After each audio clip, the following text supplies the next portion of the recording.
Students, जैसा कि आप जानते हैं कि हम क्लास 9 केमिस्ट्री की बुक से एमसीक्यूज़ को सॉल्व कर रहे थे। तो हमने 3 चैप्टर्स पहले सॉल्व कर लिए। अब हमारे पास जो 4th चैप्टर है उसका नाम है केमिकल बॉन्डिंग। तो हम आते हैं इसके एमसीक्यूज़ की तरफ। चैप्टर नंबर 4 के एमसीक्यूज़ आपको मिलेंगे पेज नंबर 90 से स्टार्ट है और पेज नंबर 91 पर ये एंड है। ठीक है, तो हमारे पास फर्स्ट एमसीक्यू जो है वो है N example of ionic compound is, और ऑप्शंस हैं H2CH4 N2N NaCl। तो हमें पता है कि सोडियम क्लोराइड जो है वो एक एग्ज़ाम्पल है आयोनिक कंपाउंड की, क्योंकि H2 यानी A जो है इसमें हमें नज़र आ रहा है H2 है, और H2 में हमें पता है कि इनके दरमियान जो बॉन्ड होता है वो कोवेलेंट बॉन्ड होता है। इसी तरह से CH4 में भी कोवेलेंट बॉन्ड होता है और N2 में भी कोवेलेंट बॉन्ड होता है। ठीक है, हाइड्रोजन में सिंगल कोवेलेंट बॉन्ड है, और नाइट्रोजन की बात की जाए तो यहाँ पर ट्रिपल कोवेलेंट बॉन्ड होता है। तो इसका राइट ऑप्शन है D NaC।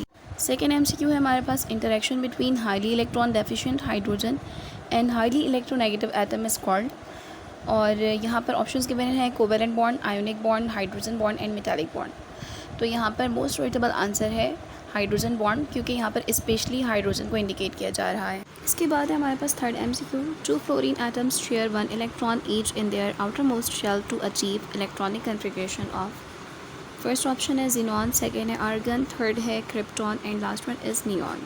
स्टूडेंट, सबसे पहले हमें फ्लोरीन का एटॉमिक नंबर पता होना चाहिए, क्योंकि फ्लोरीन जो है वो हैलोजन है, और हैलोजन यानी कि 7A ग्रुप के मेंबर है। ठीक है, और हमें पता है कि कोई भी एटम जो है वो इलेक्ट्रॉन गेन या लूज़ उस वक्त करता है जब उसे ऑक्टेट रूल अपना कंप्लीट करना होता है, यानी स्टेबल होना होता है। तो अगर फ्लोरीन इलेक्ट्रॉन को गेन कर रहा है तो इसका मतलब ये है कि वो नोबल गैस की इलेक्ट्रॉनिक कन्फिग्रेशन अचीव करना चाह रहा है। तो हमें ये देखना होगा कि इसका रिस्पेक्टिव जो मेंबर है, यानी इसके बाद जो मेंबर है वो नोबल गैस का कौन सा मेंबर है। तो फ्लोरीन का एटॉमिक नंबर 9 है और नियॉन का एटॉमिक नंबर हमारे पास 10 है। ठीक है, इसके अलावा जितने भी यहाँ पर नोबल गैसेस के मेंबर्स गिवन हैं उनके एटॉमिक नंबर जो है वो हाई है। तो यहाँ पर नियॉन जो है वो सुइटेबल आंसर है, क्योंकि जब फ्लोरीन जो है वो एक इलेक्ट्रॉन को गेन कर लेगा तो वो नियॉन की इलेक्ट्रॉनिक कन्फिग्रेशन में कन्वर्ट हो जाएगा, यानी कि 10 इलेक्ट्रॉन उसके टोटल हो जाएंगे। इसके बाद है fourth MCQ. Number of electrons lost by atoms of group 3A equals. तो हमें पता है कि ग्रुप 3 के मेंबर्स जो है वो मैक्सिमम 3 इलेक्ट्रॉन लूज़ कर सकते हैं। तो इसका राइट ऑप्शन है C3। इसके बाद है fifth, atom which loses 2 electrons from its outermost shell to form ion is called oxygen, potassium, magnesium and carbon। तो यहाँ पर पोटेशियम एंड कार्बन तो बिल्कुल नहीं हो सकते, क्योंकि पोटेशियम जो है वो ग्रुप 1A का मेंबर है और वो सिर्फ एक इलेक्ट्रॉन जो है वो लूज़ कर सकता है अपने आउटर मोस्ट शेल से। और कार्बन यानी डी ऑप्शन इसलिए नहीं हो सकता क्योंकि कार्बन जो है वो 4th A का मेंबर है, और हमें पता है कि 4th A के मेंबर्स जो हैं वो इलेक्ट्रॉन शेयरिंग करने पर ज़्यादा इंटरेस्ट रखते हैं।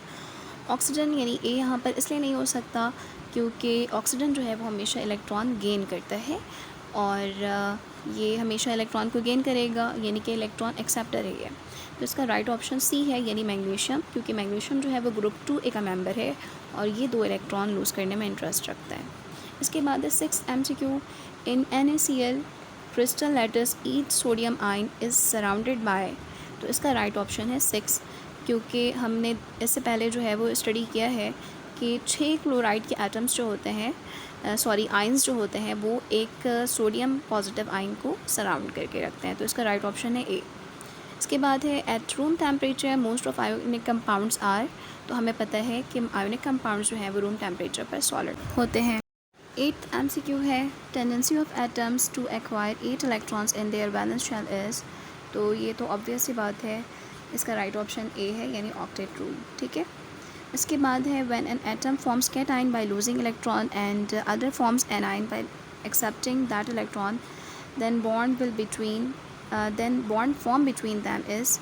तो यहाँ पर राइट ऑप्शन है बी आयोनिक कंपाउंड, क्योंकि इसके बाकी ऑप्शंस के बारे में आपको पता है कि जब अगर कोवैलेंट बॉन्ड की बात की जाए तो वहाँ पर म्यूचुअल शेयरिंग ऑफ इलेक्ट्रॉन्स होते हैं बिटवीन 2 एटम्स, जबकि कोऑर्डिनेट कोवैलेंट बॉन्ड में जो है वो एक एटम जो है वो अपने 2 इलेक्ट्रॉन को ट्रांसफ़र कर रहा होता है, या मतलब शेयरिंग ही कर रहा होता है। कोवैलेंट बॉन्ड की ये टाइप है, लेकिन क्योंकि इलेक्ट्रॉन डेंसिटी जो है वो एक एटम की तरफ ज़्यादा होती है तो हम कहते हैं कि भाई ये डोनेट कर रहा है।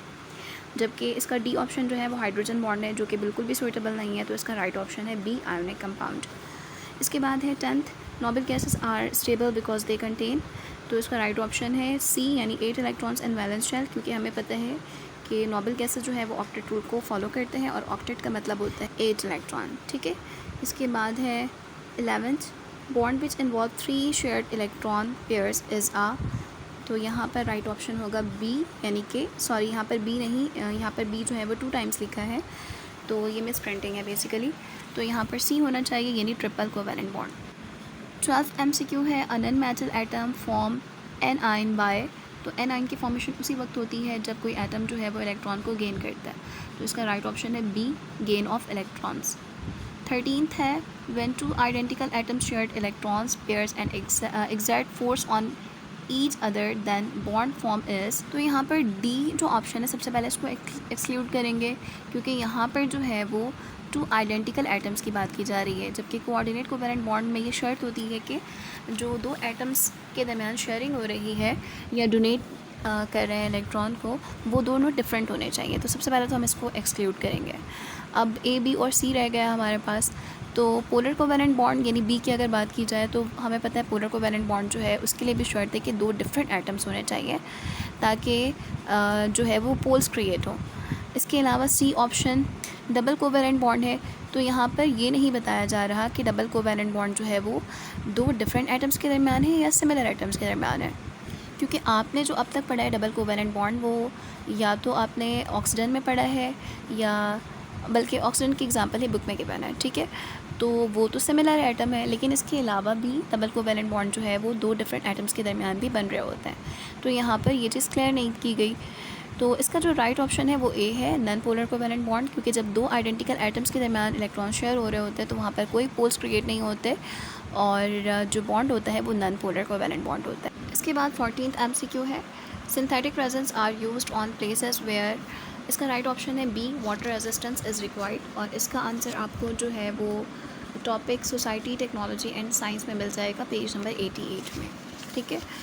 15th MCQ है oxygen belongs to group 6A, so number of electrons in its valence shell are, ठीक है, तो ग्रुप नंबर जो है बेसिकली वो डायरेक्टली इन्फ्लुएंस करता है नंबर ऑफ़ वैलेंस इलेक्ट्रॉन, जो कि नंबर ऑफ़ वैलेंस इलेक्ट्रॉन्स है, ठीक है, यानी कि लास्ट शेल में जितने इलेक्ट्रॉन्स मौजूद हैं वो ग्रुप नंबर रिप्रेजेंट कर रहा होता है। इसके बाद है number 16, electron pairs which are not shared by atoms are called, इसका राइट ऑप्शन है बी, लोन पेयर्स, ठीक है, क्योंकि नेम से ये इंडिकेट हो रहा है कि लोन पेयर्स यानी कि ये बॉन्डिंग में पार्टिसिपेट नहीं करता। 17th है strength of intermolecular forces from ionic और कोवैलेंट बॉन्ड इज़, तो इंटरमॉलिक्यूलर फोर्सेस जो होती है वो आयोनिक कंपाउंड या आयोनिक बॉन्ड या कोवैलेंट बॉन्ड के मुकाबले में बहुत कम होती है, सबसे ज़्यादा स्ट्रॉन्ग जो है वो आयोनिक बॉन्ड होते हैं और उसके बाद कोवैलेंट बॉन्ड, और इंटरमॉलिक्यूलर फोर्सेस जो होते हैं ये वीक अट्रैक्टिव फोर्सेस होते हैं, तो यहाँ पर ए राइट ऑप्शन होगा यानी कि वीकर। इसके बाद है 18th आयोनिक क्रिस्टल्स हैव, तो इसका राइट ऑप्शन है ए, क्योंकि क्रिस्टल्स जो होते हैं वो सॉलिड्स होते हैं और सॉलिड्स के high melting and boiling points होते हैं, तो इसका राइट ऑप्शन है ए। 19th MCQ है bond formed by mutual sharing of electron is, तो हमें पता है कि म्यूचुअल शेयरिंग जो है वो सी यानी कोवैलेंट बॉन्ड में हो रही होती है। लास्ट MCQ है which of the following diagrams shows atoms are bonded with same electronegativity, ठीक है, तो हमें जो है यहाँ पर फोकस करना है कि यहाँ पर 2 एटम्स हैं ए एंड बी, तो अगर सेम इलेक्ट्रोनेगेटिविटी के साथ 2 एटम्स आपस में इंट्रैक्ट कर रहे हैं तो वहाँ पर इलेक्ट्रॉन्स को यानी दोनों के इलेक्ट्रॉन्स को सेम पोजीशन पर होना चाहिए, यानी कि जितनी फ़ोर्स ए लगा रहा है उतनी फ़ोर्स बी भी लगाएगा, तो इलेक्ट्रॉन्स जो है वो 50-50% दोनों के पास होंगे, ठीक है। तो इस पिक्चर में आप देख लें ए की जो पिक्चर है इसमें साफ नज़र आ रहा है कि 50-50% दोनों के इलेक्ट्रॉन्स हमें नज़र आ रहे हैं, यानी ए का इलेक्ट्रॉन अगर पिंक वाला है या रेड जो भी है वो दोनों ही सेंटर में नज़र आ रहे हैं, यानी 50-50% जो है वो अट्रैक्ट कर रहे हैं दोनों, ठीक है, तो इसका राइट ऑप्शन है यानी इक्वल शेयरिंग हमें नज़र आ रही है इलेक्ट्रॉन्स की, ठीक है स्टूडेंट्स। तो यहाँ पर हमारा चैप्टर नंबर 4 ख़त्म होता है। अब हम आते हैं चैप्टर नंबर 5 की तरफ, जो कि है फिज़िकल स्टेट्स ऑफ मैटर। इसके MCQs हमें मिलेंगे पेज नंबर 118 में, और इसका फर्स्ट MCQ है which of the following gas diffuses fastest. Option यहाँ पे गिवन है hydrogen, chlorine, fluorine and helium.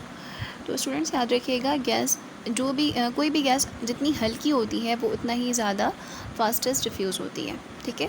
तो हमें पता है कि हाइड्रोजन जो है वो इसका मॉलिक्यूलर मास जो है वो सबसे कम है, तो ए इसका राइट ऑप्शन है, यानी हाइड्रोजन। सेकेंड MCQ है, the vapour pressure of a liquid increases with the, इसका राइट ऑप्शन है बी, इंक्रीज ऑफ टेम्परेचर।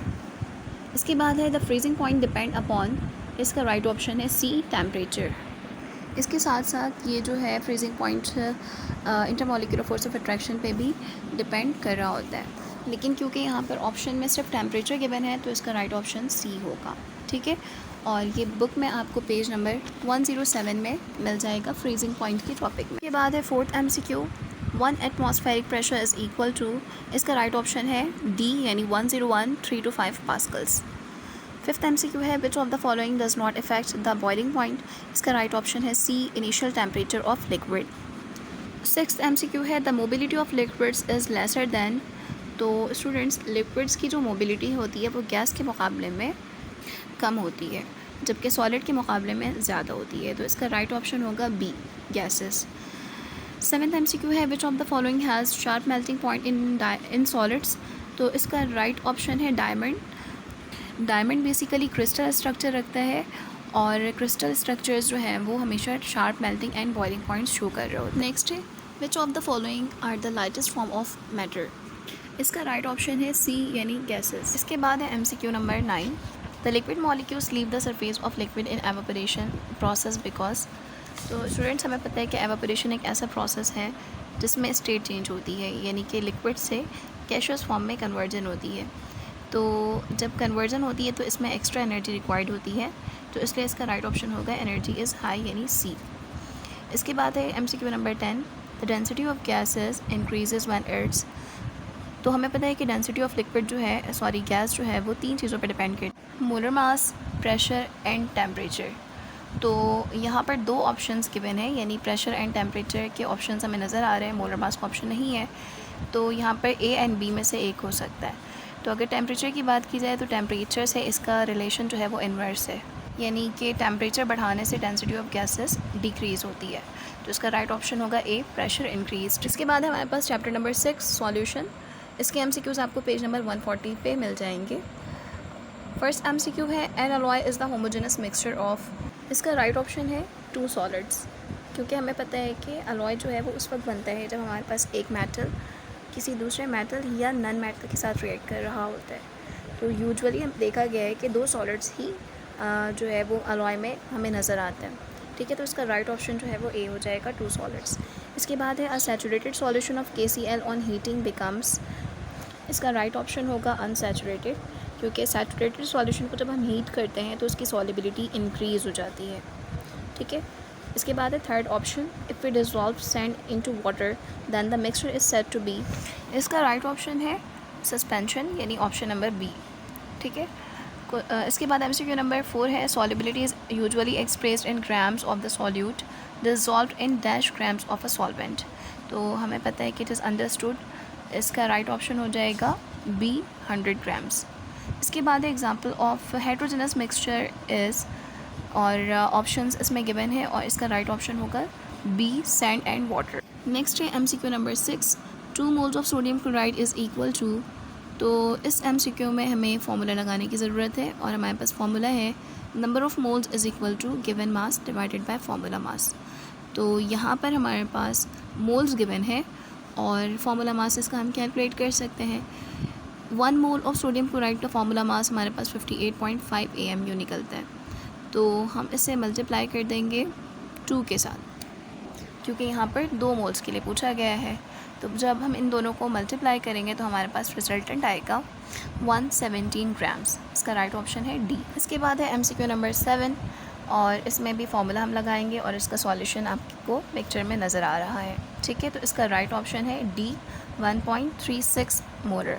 यहाँ पर actually see and D options similar है, तो हमें इसे करेक्ट करने की ज़रूरत है, तो इसका राइट ऑप्शन हो जाएगा 1.36 मोलर। इसके बाद है MCQ number 8, 10% weight by weight sugar solution mean that 10 grams of solute dissolved in, इसका राइट ऑप्शन है ए, 90 ग्राम ऑफ वाटर, क्योंकि जब हमारे पास दोनों यूनिट सेम होती हैं, जैसे वेट बाय वेट या वॉल्यूम बाय वॉल्यूम, तो हम क्या करते हैं, फ्रैक्शन में ब्रेक करते हैं, यानी कि अगर हमने 10% लिया है तो इसे 90 ग्राम कंसिडर करेंगे वाटर, और अगर हम 20% लेते तो हम 80 ग्राम वाटर कंसिडर करते। लेकिन अगर हमारे पास दोनों यूनिट्स चेंज हो, जैसे वेट बाय वॉल्यूम हो या वॉल्यूम बाय वेट हो, तो वहाँ पर क्या होता है कि हमारे पास कांस्टेंट नंबर आता है 100 ग्राम या 100 ml। तो यहाँ पर इसका राइट ऑप्शन होगा ए, 90 ग्राम ऑफ वाटर। इसके बाद है MCQ number 9, N example of true solution is. इसका राइट ऑप्शन है सी, इंक इन वाटर, क्योंकि इसके अलावा जितने भी ऑप्शंस गिवन हैं वो ट्रू सॉल्यूशंस के एग्जांपल नहीं है। सॉल्यूशन ऑफ स्टार्च, तो हमें पता है कि स्टार्च जो है वो सॉल्युबल नहीं होता वाटर में। इसी तरह से सॉल्यूशन ऑफ सोप, तो हमें पता है कि सोप का सॉल्यूशन में जो है वो हमें ट्रू सॉल्यूशन के तौर पे नहीं नज़र आ रहा होता है, इसके डिफरेंट हमें फेजेस नज़र आ रहे होते हैं। इसी तरह से टूथपेस्ट तो बिल्कुल भी नहीं हो सकता, तो इसका राइट ऑप्शन जो है वो सी है। 10th है विच सॉल्यूशन कंटेन मोर वाटर। तो याद रखिएगा स्टूडेंट्स, अगर वाटर ज़्यादा है तो उसकी मोलैरिटी कम होगी। जैसे यहाँ पर हमारे पास चार ऑप्शंस गिवन हैं, 1 molar, 0.75 molar, 0.5 molar and 0.25 molar. तो कह रहे हैं इन सब में सबसे ज़्यादा पानी किस में मौजूद है, तो जिसकी मोलैरिटी कम होगी उसमें ज़्यादा वाटर मौजूद होगा, यानी वो डाइल्यूट सॉल्यूशन होगा। ठीक है, less concentrated and more dilute. तो इसका राइट ऑप्शन है डी, 0.25 मोलर। 11th है when a saturated solution is diluted it change into. तो इसमें कह रहे हैं कि सैचुरेटेड सॉल्यूशन में जब हम वाटर मिलाते हैं, उसे डाइल्यूट करते हैं, तो हमें पता है कि अगर वाटर हम इसमें ऐड करेंगे तो इससे कैपेसिटी मिल जाएगी कि वो मज़ीद उसमें डिज़ोल्व हो सके। तो ये अनसैचुरेशन की तरफ जाने लगता है। ठीक है, ए ऑप्शन इसलिए नहीं होगा क्योंकि वो अगेन सैचुरेटेड सॉल्यूशन है। सी इसलिए नहीं हो सकता क्योंकि कंसंट्रेशन का मतलब ये है कि उसमें मज़ीद सॉल्यूट ऐड करना। इसके अलावा डी इसलिए नहीं हो सकता सुपर सैचुरेशन, तो फिर सैचुरेशन के बाद की स्टेज होती है। तो राइट ऑप्शन है B, unsaturated solution. Butter is an example of. इसका राइट ऑप्शन है लिक्विड सॉलिड, यानी option number C. MCQ number 13 है a solution that contain solid solute into liquid solvent is called. इसका right option है D, solid in liquid, क्योंकि हमें पता है कि यहाँ पर सॉलिड सॉल्यूट है और लिक्विड सॉल्वेंट है। तो हम जो हमेशा फर्स्ट टर्म लिखते हैं वो सॉल्यूट की लिखते हैं, तो यहाँ पर सॉल्यूट सॉलिड है, और सेकंड टर्म हम सॉल्वेंट की लिखते हैं, तो सॉल्वेंट यहाँ पर लिक्विड है। तो इसका राइट ऑप्शन होना चाहिए डी। इसके बाद है which is the particle size in suspension. इसका राइट ऑप्शन है D, greater than exponent 3 nanometer या 1000 नैनोमीटर। इसके बाद है write the example of each type of solution. तो इसको मैंने फिल कर दिया है, ऐसे आप देख सकते हैं।